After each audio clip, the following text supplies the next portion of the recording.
In our last video, we're going to look at the administration of the collective agreement. And there's three questions we're going to explore.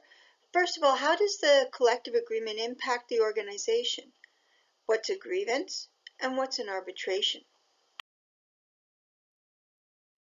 So the rule book, it defines all of the things, the working conditions that management has agreed to with the union. So anything that they've agreed to that's in the collective agreement, they have to follow. So it does restrict some of their decision making. When the union or management doesn't believe that the collective agreement is being followed correctly, then a grievance might be filed. So a grievance is a dispute that's between the union and the employer over the interpretation, application, or administration of the collective agreement. The grievance process is shown in blue on this chart, and basically there's three steps to this. The first step is a verbal discussion between the employee, who we'll call the grievor, and their immediate supervisor. And the collective agreement will say whether or not they want to bring along somebody from the union as a representative. So the person goes, they talk to their supervisor, they say, hey, I don't think you did this right. And the supervisor has a certain amount of time to get back to the employee with a response. If the griever is not happy with that response, then it goes to step 2.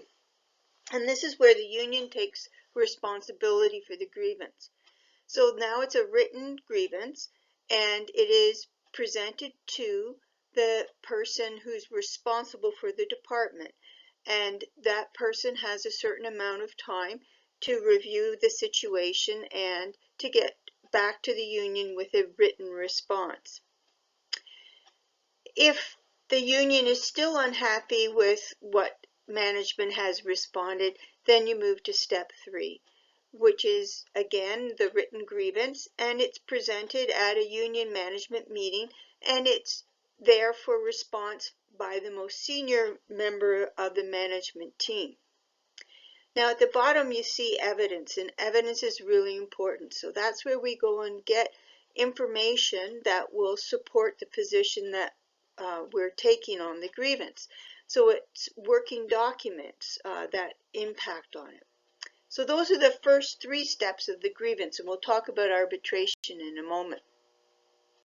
So when you're reading an article, these are 4 questions that will really help you to understand what you're supposed to do. So we're going to use these 4 questions to pull apart the next piece of language and see what the company had agreed to.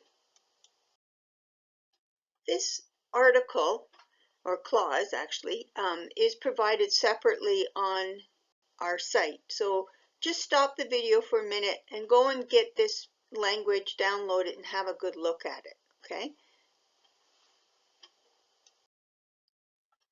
So the first question we want to look at is, what entitlement or right does this article talk about?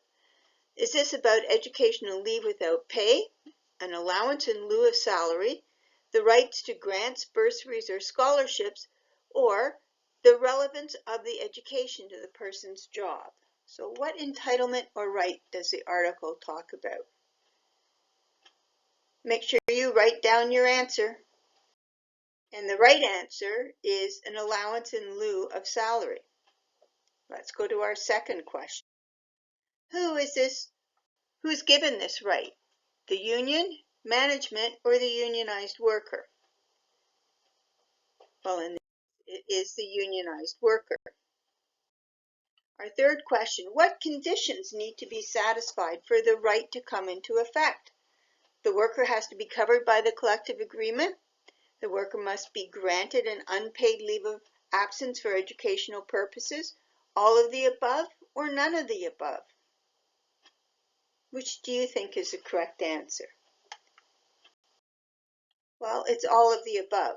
So this only applies to workers who are covered under this collective agreement. So if they're a unionized employee but they're covered by a different collective agreement, then this clause would not count. And before they can start trying to get an allowance, they have to have been granted that unpaid leave of absence for educational purposes. My final question, what obligation must be fulfilled to give effect to the right? The employee must declare any grants, bursaries, or scholarships. The employer must use their discretion to reach a decision on the provision of the allowance. The employer may grant an allowance of between 0 and 100% of the employee's regular earnings or all of the above. So what obligations must be fulfilled? Well, it's all of the above.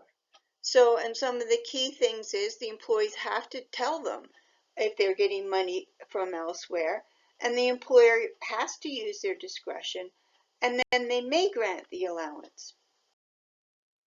So a grievance was launched by the employee who had been granted the educational leave to complete a Bachelor of Nursing and applied for but was denied the allowance in lieu of salary.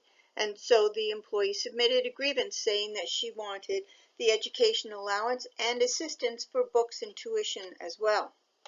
But in their response to the grievance, the employer said that they had adopted a policy not to grant the educational allowance in that year and denied their application. So the parties were unable to reach an agreement through the grievance procedure, and this grievance went to arbitration. The arbitration is shown in red on this slide.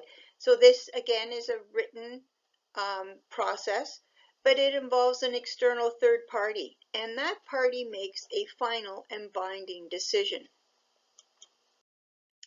So was management within their rights? And this is what the arbitrator had to determine. So yes, the collective agreement states that they may grant an allowance in lieu of salary, and it would be nice if they also reimburse books and tuition. No, the collective agreement states that they must grant an allowance in lieu of salary. Yes, management used their discretion in making the decision. No, management did not use their discretion in making the decision. Partially. The collective agreement doesn't address the reimbursement of books and tuition, so management does not have to reimburse the griever. However, they did not use discretion in making their decision. The arbitrator's decision really came down to what is the meaning of discretion. And as you can see here, it's defined as the freedom to decide what should be done in a particular situation. The arbitrator's ruling was in two parts. First of all, he found that the collective agreement didn't talk about books and tuition, and so that was denied from the griever. But he also said that the employer relied on a blanket policy of not granting the educational allowance in 2003-2004, and so it failed to exercise discretion when looking at this particular griever's case, and so that part of the grievance was allowed. So you can see the correct answer was E. Is that the one you picked? So my final question to you is, have you ever participated in a grievance at work? If you have, bring your experience to our facilitated discussion this week and let us know what it was like.